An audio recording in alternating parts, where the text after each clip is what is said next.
الطنين من أكتر الشكاوي المريض بيجي يشتكي لي بيها، ومن أكتر الحاجات المريض بيبقى قلقان منها جدا جدا جدا، وبيبقى خايف إن هي مشكلة في المخ أو مشكلة كبيرة.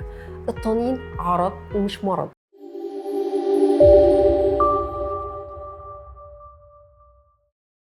الطنين عرض لضعف السمع. أهم حاجة لما يجيلي مريض الطنين إن أنا أقيم الطنين ده بيظهر إمتى، بيختفي إمتى، بيقعد قد إيه، أعمل له مقاس سمع.